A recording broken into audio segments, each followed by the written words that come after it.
If you've ever added background music to your videos, but haven't quite figured out the way to balance your audio so that your music doesn't overpower your voice, this video will show you how to clean things up in DaVinci Resolve. Now, if you're using other softwares that this doesn't work on, leave it in the comment section and I might make an updated version of this video. So when people are trying to kind of mix their music with their dialogue and have a little ambiance in the background, just a little background music, what they typically do is try to reduce the volume manually. So they'll go here and maybe rock this down a little bit, or you can actually do it from the audio controls in the top right corner of your DaVinci Resolve. You can go and reduce the volume and increase it. So let's play that back to hear what it sounds like.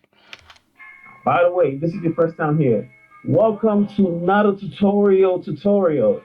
Now, that's not all the way bad, but honestly, it could be a lot better. And I'm gonna show you a couple of ways to get this done, specifically 2 major ways to get it done. But you can actually combine those 2 ways if you want to get a more clean and perfect result. Now, PSA, there's half a dozen ways to accomplish this audio ducking thing. This is just one of them. The first thing you want to do is click the music. Go to the top right-hand corner of your DaVinci Resolve, click on the Inspector tab right here.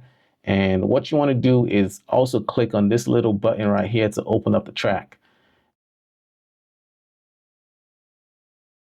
So there'll be multiple updates here to kind of help us add more or less tracks if we wanted to. If you have multiple dialogue sources or multiple people talking in the video, you can actually add multiple sources on your ducker here. This was something that wasn't available in, say, DaVinci Resolve 19, but it's a new update that is pretty awesome to use if you are doing a podcast or anything where you have multiple people talking in the video. But for this one, we're just going to use the 1 track. Now, for the source 1, that's the track that's going to control how high or low the volume of the music is going to be. And for this one, you want it to be source 1, right? And for the duck level, I usually crank it up to 18 or basically -18 to reduce the volume. And that's the highest it goes here, honestly. But I don't know if that's good or bad. It depends, right? You might have maybe reduced the volume before or reduce the volume manually in the track, but 18 is good enough for me. As far as do auto patch, I actually don't know what it does. You can look that up, but I personally don't use it. Up, down, whatever, it doesn't really change anything for me. But we can hear what this sounds like now with just the one thing that we've done so far using dialogue 1, right? Let's see what that sounds like. If you're new to content creation and have no clue where to start from, subscribe to this channel now. But also, so you hear how it kind of rises every single time that there's a pause, a slight pause in your video. You don't really want that to happen, right? You kind of want it to be smooth in and smooth out. And I'm gonna show you how to do it. It's basically easing in and easing out if you ever used any kind of keyframes or things like that. So now you go into the advanced settings by clicking on this tab right here. In the advanced settings, it's basically like how you ease in and ease out the track. You have your duck level, which you adjusted earlier.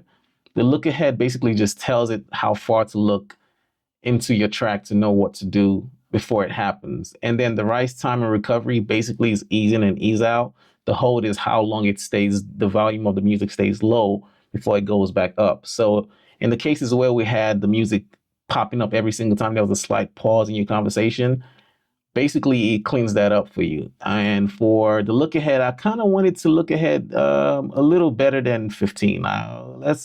I prefer to have like maybe, let's say 100. It all depends. You have to play with this a little bit, right? And the rise time, let's set that to half a second.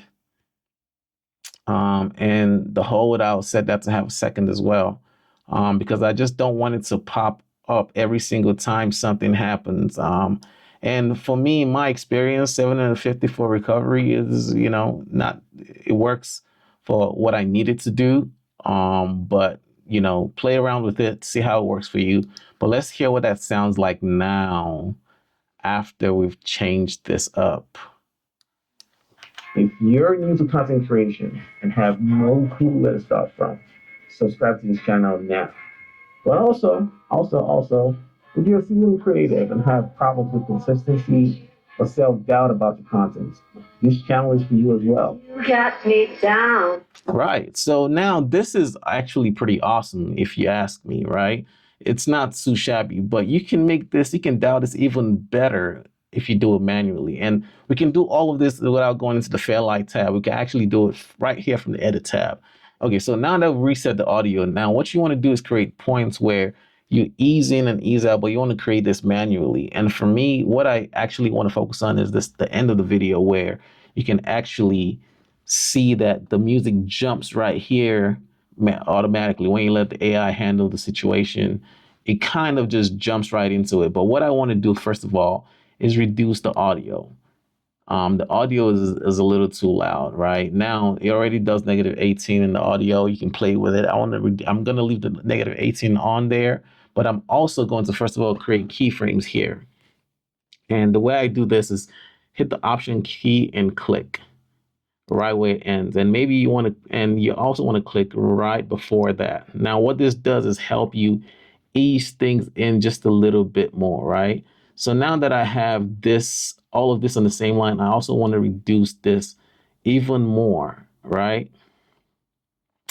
So what happens here is when you combine this, in fact, let me do this manually so you can hear what happens when I have this done manually. So we'll just take this to maybe a -20. Let's play that and see what it sounds like.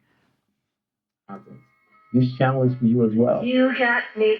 And if you want to ease that in a little bit, you hit the Shift key and you can move that a little more. And I kind of just want to move one of them individually so it can be adjusted. You click on each one of them and move them left and right just to kind of get a good vibe of it. Okay, now let's play this back and see how well it flows into the music. Self-doubt about your content.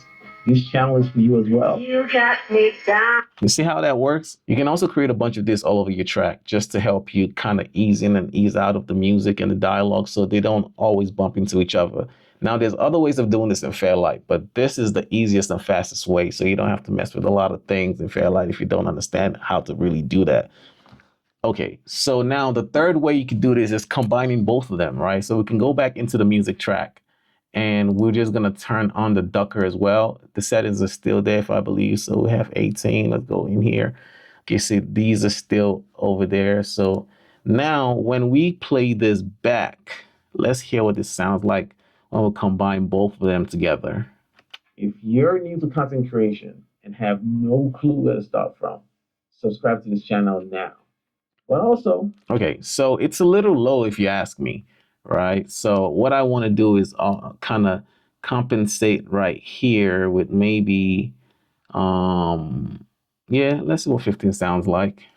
But also, okay, maybe not 15. Let's see what 10 sounds like. Because remember, we still have a -18 right here.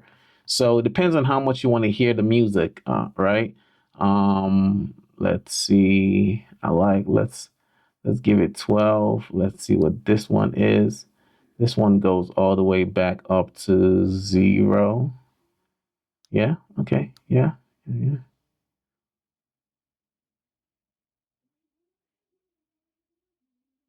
So let's see what 12 sounds like.